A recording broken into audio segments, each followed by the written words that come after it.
My hair is shocking.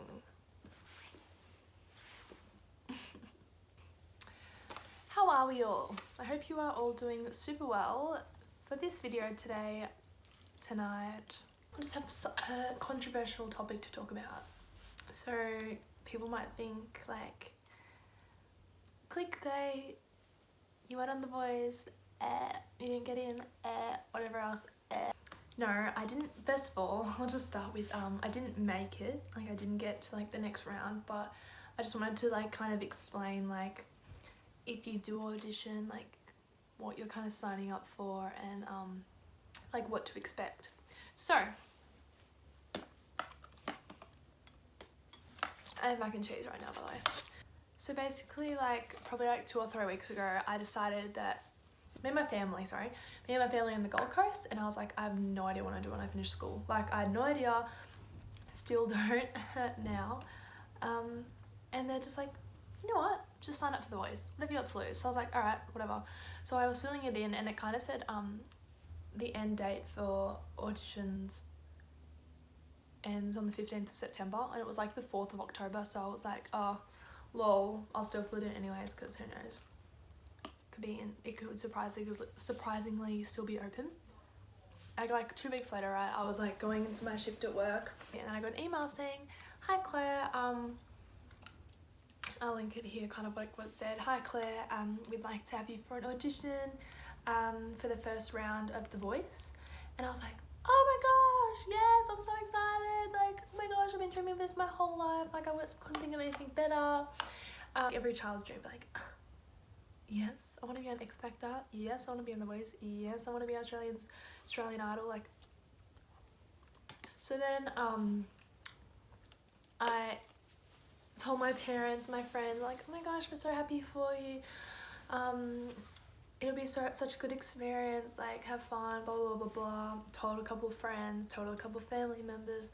Then I told my vet teacher, and she was, like, really good. She was, like, just saying, like, don't sign up to anything you wouldn't. If anything, you're kind of too good for The Voice, because you don't want to be, like, locked down if you do win, say. If you do win, basically, if you win The Voice, then all the songs you make is owned by them. So, like, you don't have any ownership of your songs. Like, they get the money, and you just get, like, a small cut of that. So they were like, just, like, be careful, and yeah, I'll go into the judges soon. So anyways, I was really excited. I was like leaping for joy. I was so excited. And then came to the audition day. So I filled out all the forms. I got ready in the morning. I was super excited. And then yeah, I got to my audition. There was like maybe 100 people there. It's pretty weird. And it was at the Australian Institute of Music in Melbourne, because I'm from Melbourne. So that was cool as well, like kind of checking that out to see like what that was like, because I've always been interested in what that place would be like. And so I got there, I got inside, I signed in. First dilemma though, you're supposed to have 3 whoops, my phone died. I don't know what I was up to. Anyways, I think it was the 3 forms of ID. So I had to have like a birth certificate or a passport or driver's license, something like that. And I only had one thing, which is my mum's Medicare card, so lucky for that. So we were like 20 minutes late by now, and then I get in there and I sign in, and they're like, oh, you don't need that, like it's fine, like we just say that just in case. So like I looked really bad at this point, and I was dressing out, and they didn't even need any like recognition of who I was. So that was great. That started off the morning. This is just the worst day ever. So then I was sitting around, like I signed in, got my photo taken. I was sitting around like heckin' nervous, saying like all sussing the competition. Like the age range was pretty cool. Like there was mums there, there was kids there with guitars. It was pretty cool. Mum and I were just like sitting at the back doing homework and stuff. I don't mean homework. And then I was sitting around for probably like 2 or 3 hours, and they finally called my name. I was like, yeah, let's do this. So this is just the interesting part. So I get into the room, and it's 2 girls. One was a writer, like a children's author, and the other one was a music producer and like music it's called manager, that. Yeah, so I went in, and then I sit down, and they're like, so Claire, like, how did your journey begin? saying like I grew up in church, doing a lot of singing at church. My family's super musical, like just started going on that, like just saying the truth basically. And then I was talking about how I work in aged care, and they said like what led you to music, if you weren't doing music what would you be doing, things like that. So easy questions I guess. And they're like, alright, give us your first song. So the first song I sang was Almost Is Never Enough by Ariana Grande and Nathan Skies. And they, like, I sang the whole song, like through the whole thing. Like they didn't stop me. Everyone else I saw that went in before me, they only did like a verse and a chorus. I was like, oh, that's a good sign. Like they're gonna keep hearing my voice. So I was like, yay, cool. So sung that and like, thank you, well done. And then I stood there. I literally didn't give anything. They're like, good job. Can you give us another one? I'm like, sure. So I did I Don't Want to Be You Anymore by Billie Eilish. 2 good songs, by the way, and I just knew them off by heart. So I was like, yeah, I'm ready, I'm set, like, this will be good. And so I sang that one as well. And then they said, thanks, Claire, just give us another seat. So I sat back down, and they were just like, so, is there anything that we should know that we don't know yet? Like anything that happened to you as a child, like anything that could have like molded you into who you are today, like anything that's been like detrimental to your story? And I was like, what? I was just like in awe. I was like, what do you mean? Like I've said all I can say. Like there's nothing that's like I'm gonna just whip out like, yeah, I had 2 broken legs, I didn't have a voice and I got it back, my mom's dead, my brother's dead, my siblings are dead, and I'm dying of freaking who knows what. By that, and I knew like this was coming because we all know those reality TV shows nowadays. If you don't have a story, if you don't have something that like, if you're not dying or you're not blind or something, then they just don't want to borrow of you. So I knew this question was coming. And it was just so odd to me because I was like, oh my gosh, this is literally like what happens. Like, oh my gosh, yes, this makes sense. Like I get why they're asking me these questions. So I was just like saying like, no, not really. Like I'm had a pretty lucky life. Like nothing super bad's happened to me. I've just been like super grateful for everything that's happened. I'm lucky to grow up in a musical family. Just keep going on in that span. And like, okay, cool. So one last question. Is there anything we should know that, you know, no one knows about you? And I was like, bro, no, I'm just like fine, like I'm fine. Like they just wanted me to say something that was like so emotional and so like detrimental to my life so that they could make a story out of me. And I've heard this before and I was just like first-hand experiencing exactly what I've heard. So yeah, that finished basically, and I sat back down. So my audition was like 1 and they didn't let us go till like 5. So I was like sitting there for 4 hours. I was like pretty confident, not gonna lie. I was like pretty like, yeah, I think I have this. Like it was good. I think I did well. Like I couldn't change anything that I did, so it was really up to them. And then just sitting around a bit longer, talking to, like I tried to make some friends, but everyone was kind of in their zone.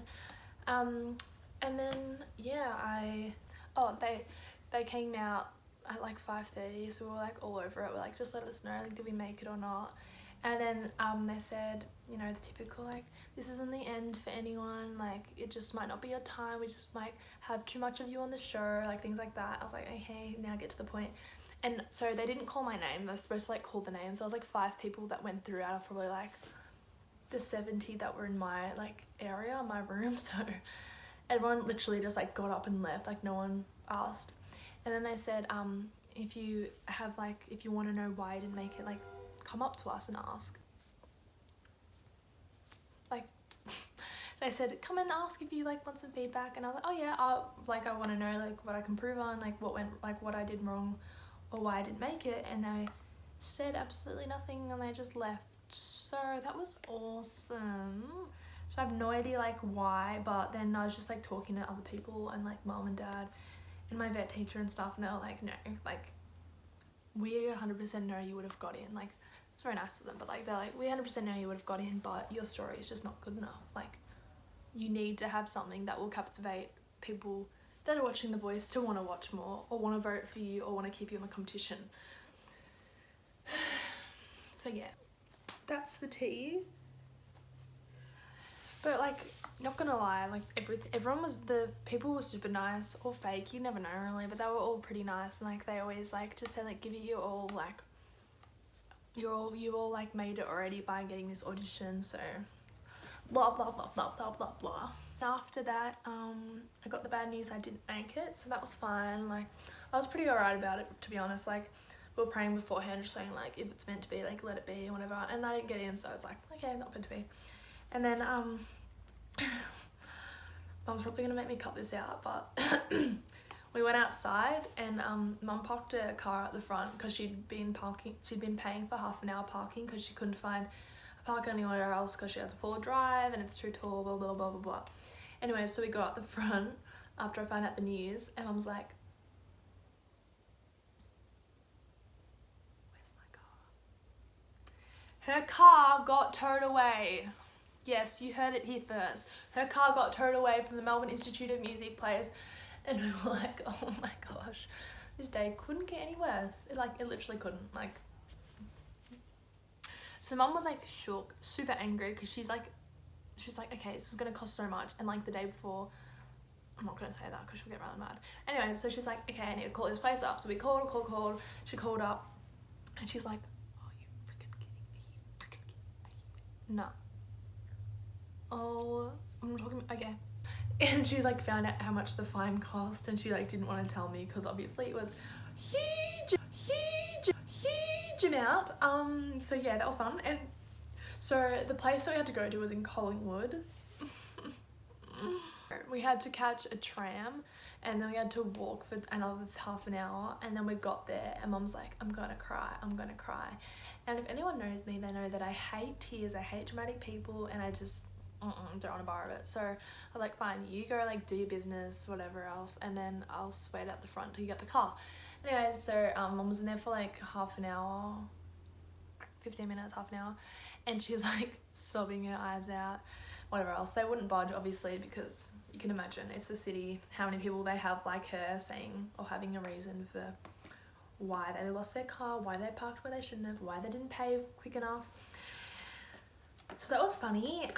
She got her car towed, and then we got the car back, so that was good. And then we kind of just like were just like saying how what went wrong, what we could do better next time, and yeah, kind of that's kind of all I wanted to say. But just for anyone that's interested in like auditioning for The Voice, like give it a shot, of course. Like I'm not saying don't do it, but yeah, I guess those shows, the reason I wanted to do it wasn't to win, it wasn't to be famous, it was just like to kind of grow a platform, to try and get like a fan base, if you'd say, like to try and get like an audience like listening to music, like people like grinding your stuff. But obviously it didn't happen, that's fine, like so many more opportunities could rise till then. But yeah, it was a cool experience, like would do it, but like if you're gonna audition, just be mindful of like just know that like the judges aren't really there for you, like they're all just kind of there to be obviously really stunning and handsome. And I don't know, you kind of like think like, oh my gosh, wait, The Voice is coming out, oh Dals has just like released a new song, like it's all for the judges, like they don't care about you, like it's just about, you know, them really. So yeah, give it a shot if you want, like I'm not saying you don't have to, but that was just my experience on The Voice, auditioning for The Voice. I guess that's my voice experience, probably my last one as well, but what can you do? Hope you have a great day or night. I hope you enjoyed this video, and yeah, that's kind of like just a wrap on my experience. I would call it the worst day ever, just because we got the car towed and we were already like sitting around forever, and yeah, there was a couple of bad things that happened after that as well, but we'll forget about that. Yeah, I hope you enjoyed this story time. Like and subscribe, and yeah, I will see you in my next video. Bye.